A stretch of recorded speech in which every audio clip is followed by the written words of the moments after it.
یہ جو آج کل انڈیا اور پاکستان کا جو لڑائی کی جو باتیں چل رہی ہیں آج کل، تو مجھے یاد آ گئی ایک بندے کی بات جو میرے ساتھ کام کرتا تھا جدہ میں. انڈین مسلمان تھا. تو بعض دفعہ آپ کو معلوم ہے کہ دل کرتا ہے کہ کوئی بندہ دل کی بات کسی کے ساتھ کرے. بڑے خوش قسمت ہوتے ہیں وہ لوگ جن پہ لوگ بھروسہ کر کے اپنے دل کی باتیں کرتے ہیں. تو اس نے مجھے ایک بات بتائی تھی، تو میں نے سوچا چلے آج ناظرین کے ساتھ شیئر کروں. تو اس نے مجھے یہ بتایا کہ وہ بڑے غریب تھے انڈیا میں اکثر اوقات جو 90% مسلمان ہیں وہ زیادہ غریب ہی ہوتے ہیں، کیونکہ وہ بڑا مشکل سے ان کو جو ہے وہ اوپر آنے نہیں دیا جاتا. اینی وے اس نے یہ بتایا کہ اس کے ابو آرمی میں تھے، اور وہ جب جنگ ہوئی انڈیا اور پاکستان کی تو وہ قیدی بن کر پاکستان آئے.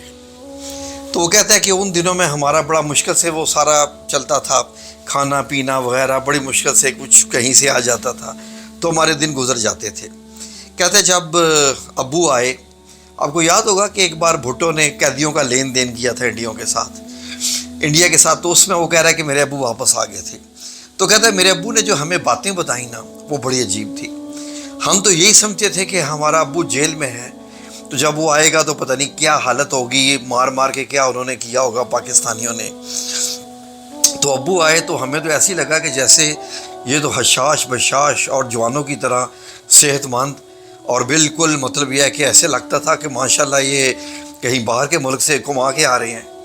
ہمارے لیے تحفے بھی لائے، کپڑے بھی لائے. تو میں نے کہا یار یہ کیا مطلب، وہ کیا پاکستان میں کام بھی کرتے تھے؟ کہتے ہیں نہیں.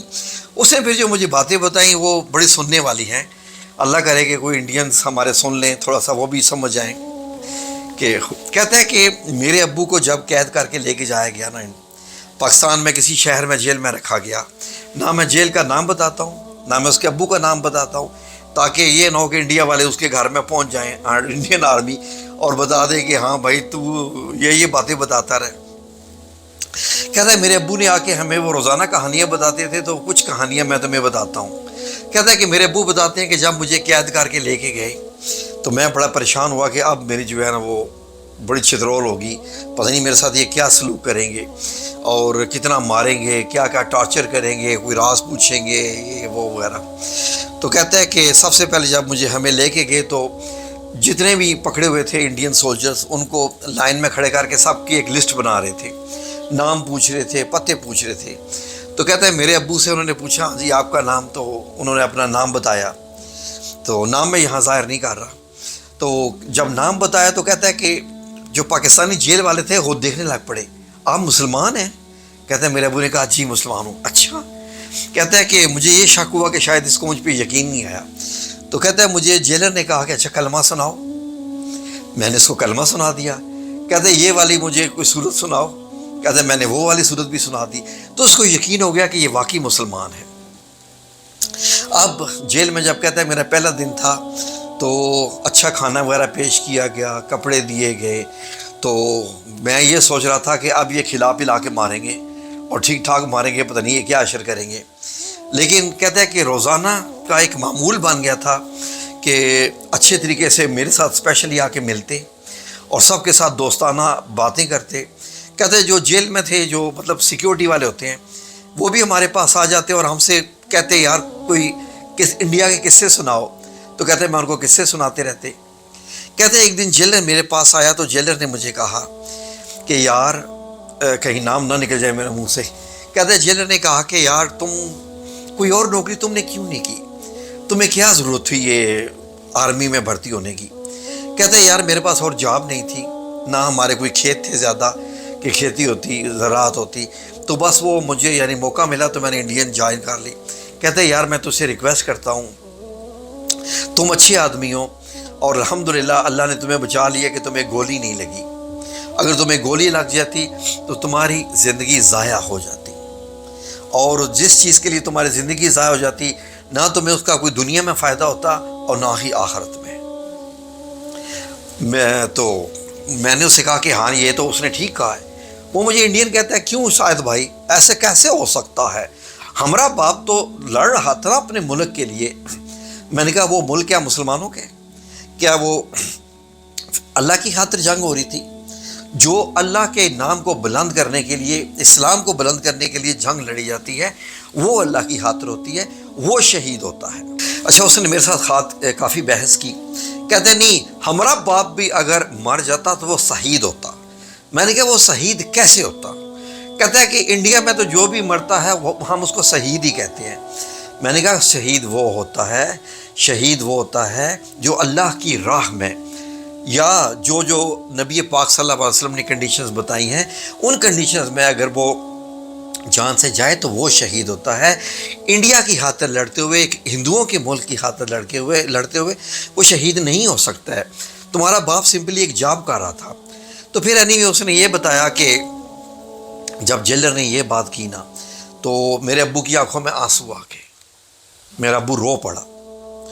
تو جیلر کو بھی بڑا اس کے اوپر مطلب کہتا ہے کہ ترس آ گیا. تو اس نے بتایا کہ تم رو کیوں پڑے ہو؟ اس نے کہا کہ میں یہ نوکری اگر نہ کرتا تو میرے بچے بھوکے مر جاتے، میں اس لیے نوکری کر رہا ہوں، اور ہمیں جو حکم دیا جاتا ہے وہ تو ہم نے کرنا ہوتا ہے. تو جیلر نے کہا کہ ٹھیک ہے، آئندہ سے تم یہ وعدہ کرو کہ تم اللہ رب العزت سے توبہ استغفار کرو گے، معافی مانگو گے. تو جیلر نے اس کو قرآن پاک لا کے گفٹ کیا جی، اور اسے کہا کہ یہ جیل نہیں، اس کو تم اپنا گھر ہی سمجھو. جو حکومت کی طرف سے پابندیاں ہیں وہ تو ہمیں چھوٹ نہیں دے سکتے کہ تم باہر پھرو یا یہ وہ، لیکن تم یہاں پر آزاد ہو. تو کہتا ہے کہ مجھے اتنی وہ محبت کرتے تھے میرے ساتھ، اور مجھے لگتا ہی نہیں تھا کہ میں اپنے گھر سے دور ہوں. اور جب بھی ان کے گھر سے کھانا بن کے آتا تھا تو وہ میرے ساتھ جیلر شیئر کرتا تھا، مجھے آ کے کھلاتا تھا بڑی عزت کے ساتھ. عید آتی تو مجھے نئے کپڑے لے کے دیتے. اس طریقے سے کوئی بھی موقع آتا. تو کہتا ہے میں اتنا پریشان ہو گیا. ایک دن تو وہ کہتا ہے کہ میں سوچنے لگ پڑا. کہتا ہے میرے ابو کہتے ہیں کہ میں رو پڑا، یار یہ وہ لوگ ہیں جن کے خلاف میں جنگ لڑ رہا تھا، یہ وہ لوگ ہیں جن کے لیے میں گولیاں چلانے کو تیار تھا، یہ تو میرے اپنے لوگ ہیں. یہ ہم سب ایک دوسرے کے پیچھے نماز پڑھتے ہیں، یہ بھی اللہ اکبر کہتے ہیں، میں بھی اللہ اکبر کہتا ہوں، یہ بھی لا الہ الا اللہ محمد رسول اللہ کہتے ہیں، میں بھی صلی اللہ علیہ وآلہ وسلم اور میں بھی یہی کلمہ پڑھتا ہوں. ہمارا قرآن ایک، ہمارا اللہ ایک، ہمارا نبی آخر الزمان صلی اللہ علیہ وآلہ وسلم آخری نبی ہمارا. سب چیزیں تو میں کیوں لڑا؟ تو کہتا ہے کہ میرے ابو روتے رہتے تھے یہ سوچ سوچ کے کہ اللہ رب العزت نے مجھے زندگی دی ہے، ورنہ میری اگر زندگی ضائع ہو جاتی تو پھر آخرت میں جا کے تو کوئی موقع بھی نہیں ملتا.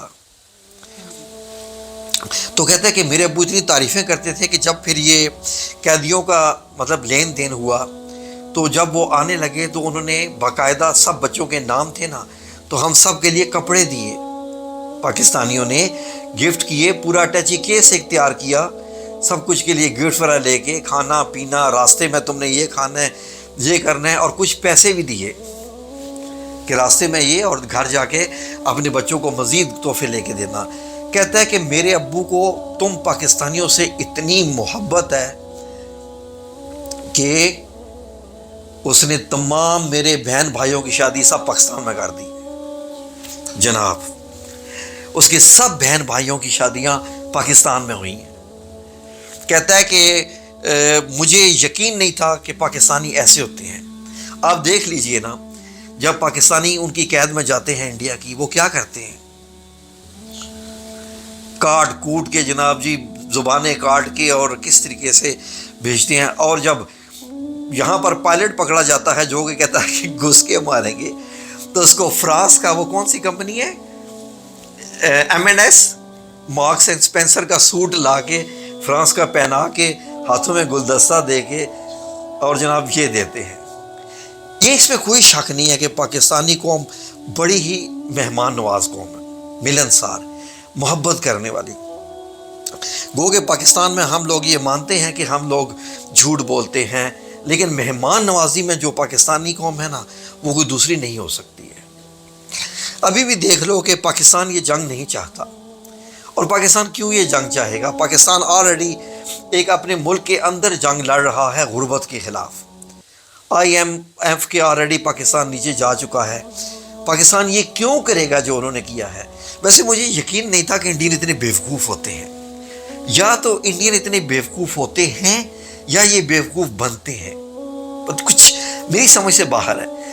اب ایک اندھے کو بھی، گونگے کو بھی، بہرے کو بھی، جاہل کو بھی، ایک وہ بندہ جس نے کبھی اسکول کالج کا نام بھی نہیں سنا یا دیکھا، اس کو بھی ایک قصہ بتائے نا کہ بھائی اتنے بندوں کو جناب وہ مار ڈالا ہے جموں میں، وہ کہے گا کیوں مارے؟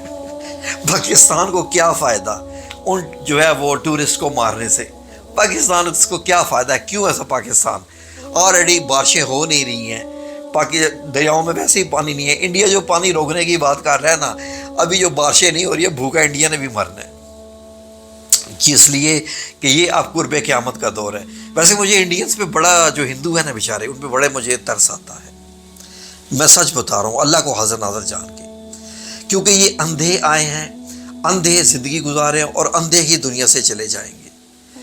ہاں اندھے ہی میں نے کہا ہے، اس لیے کہ جو اس کو نہ پہچان سکے جس نے پیدا کیا، جو کھانا کھلاتا ہے جی، جو اس کو نہ پہچانے اور اس کے بغیر مطلب انڈیا جو دنیا سے چلا جائے، اور پھر جب جیسے ہی بندہ مرتا ہے اور آنکھ کھلتی ہے تو جب فرشتے نظر آتے ہیں تو پتہ چل جاتا ہے کہ یار مسلمان تو سچے تھے، اب پھر کچھ نہیں بچتا ان کے لیے۔